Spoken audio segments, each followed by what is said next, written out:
other recruiting strategies? I know Michelle just had her cards printed. So, you're a rock star, come join our team. What are some other like guerrilla marketing tactics that you've seen work really well in our industries for home service for recruiting? Sure. I think one that's overlooked almost all the time is resume databases. I don't think people understand it. It's not always cheap, and it's a lot of labor to go through it. So those are some issues with probably avoiding it.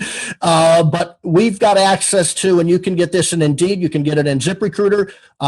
You can do Google search stuff and find resume databases that have millions of resumes in there. Then you can filter it by geography. So maybe a 25-mile radius around your office, something like that.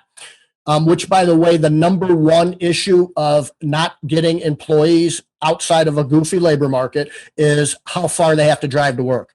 It's not money. It's not benefits, health benefits. It's how far do I have to drive to work? That's the number one. So we usually do around 25-mile radius. If it's more than a 20-minute drive, you've got about a 60% chance that person's not going to last more than a year at the most, right?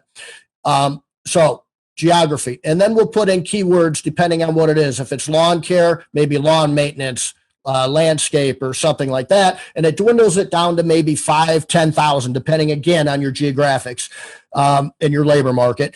And then we invite them to apply for jobs we manage on behalf of our clients. And I can go in there and see if they've updated that resume literally yesterday, a week ago, a month ago, 6 months ago. They also have, and Indeed at least, something that they can click and say, yep, I'm ready to work today. So those people that aren't real serious about the job and looking for a job, but they're just applying to get the unemployment check and that sort of thing, usually don't take the time to update their resume prior to doing that. So resume databases, I think, are huge. It's not cheap. The Indeed one, I think we subscribe to it. It's like $3,000 a year. So it's not cheap, but you can use it pretty much unlimited. Awesome. And maybe you can share those resources with us after the call, how we would go about finding that. How do you feel about, so in market, I feel like I'm stepping on toes with marketing, but in marketing, we talk about how many touches does it take to convert a customer. I feel like in recruiting, we don't talk about that as much, but we absolutely could. So you're talking about like the formal ad, right? That's the job listing. That's the formal ad. But what about soft touches where I'm seeing like painting companies in my area, they have billboards saying we're hiring, or we are hiring on the back of your trucks. What are some other soft touches that you have found to be helpful? Facebook, like we haven't talked about Facebook yet. Is that a good place to be? What's your commentary on compliments to our job listing, right? I think that you need to be in a lot of different places because of Google for Jobs, which is a whole different ball game. And it's a lot like SEO. The more places you are, the more you'll be picked up to get your website listed higher. Same thing with Google for Jobs. There's some algorithm things with that as well. But like Facebook, groups. And I'll give you an example. And I always forget where it is, but I think it's in Cincinnati. There's a group. I think it's called Chevy Pickup Truck, Cincinnati, Ohio. There's a bunch of people that go on there.